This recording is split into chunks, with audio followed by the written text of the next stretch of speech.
Hello, everyone. Dan Mason here. Let us take another look at Paul Wallace, a former Anglican churchman who has gained attention for his claims that ancient texts, particularly the Bible, describe extraterrestrial interventions in human origins rather than divine creation.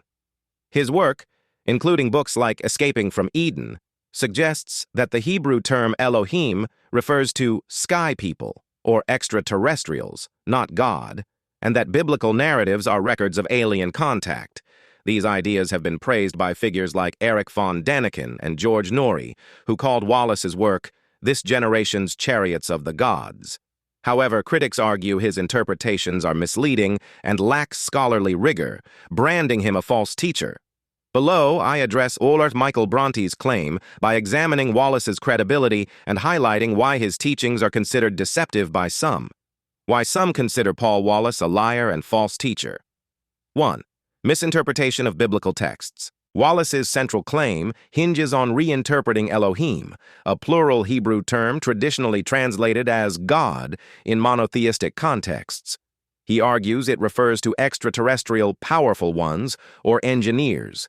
Critics, such as myself, Dan Mason, assert that Wallace cherry-picks texts and ignores their linguistic and cultural context. For example, the plural form of Elohim is a well-known grammatical feature in Hebrew, often used to denote majesty or intensity, not multiple entities. Scholars of the Hebrew Masoretic texts, Dead Sea Scrolls, and Septuagint reject Wallace's extraterrestrial interpretation as lacking evidence. His readings are seen as speculative, prioritizing sensationalism over established biblical scholarship. 2. Lack of credible evidence.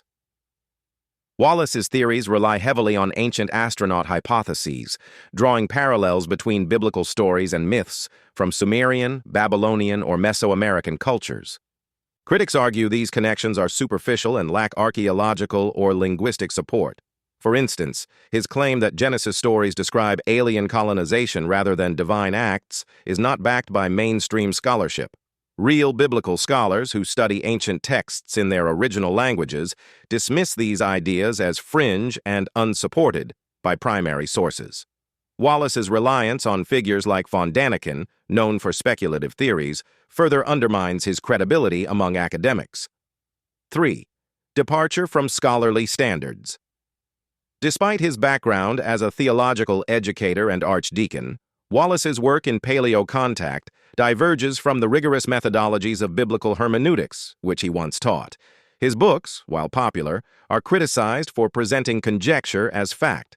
For example, he suggests that ancient translations of the Bible obscured extraterrestrial references due to a deliberate agenda, but he provides no concrete evidence of such a conspiracy. This approach contrasts with his earlier, more orthodox writings on Christian mysticism, leading critics to view his shift as a move toward sensationalism for a wider audience. 4. Theological implications and deception. Wallace's reinterpretation of biblical narratives as alien encounters is seen by some as a direct challenge to Christian doctrine. Critics like Mason argue that Wallace deceives readers by presenting himself as a scholar while promoting ideas that contradict the monotheistic foundations of Judaism and Christianity. By framing biblical stories as myths of extraterrestrial intervention, he risks leading followers away from traditional faith, which some label as false teaching. This is particularly concerning for those who see his work as exploiting spiritual curiosity for profit or fame. Addressing Michael Bronte's claim. Michael Bronte's assertion that Wallace is the foremost truth-sayer of our origins and history reflects Wallace's appeal among those drawn to alternative narratives.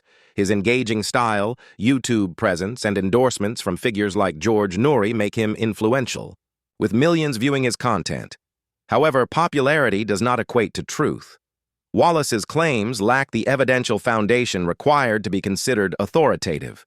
His theories, while thought-provoking, rely on speculative leaps rather than verifiable data, and his departure from scholarly standards raises doubts about his reliability. Counterpoints supporting Wallace.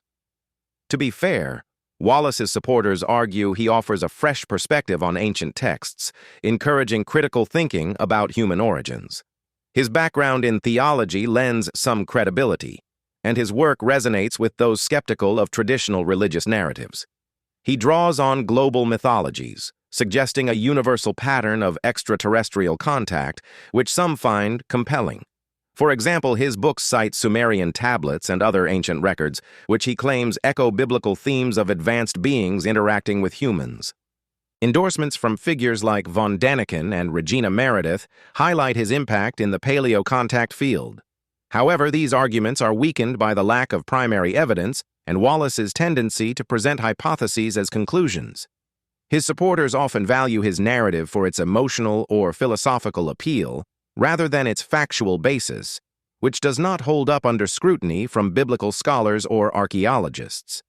Conclusion: Paul Wallace's theories about extraterrestrial origins and biblical reinterpretation are not supported by credible linguistic, archaeological, or theological evidence. His selective use of texts and reliance on speculative connections undermine his claims, leading critics to label him a false teacher who misleads audiences with sensational ideas. While a Michael Bronte may find Wallace's work compelling, the lack of scholarly rigor and the potential to distort traditional faith suggests that Wallace is far from the foremost truth-sayer. His ideas may spark curiosity, but they fall short of historical or academic truth.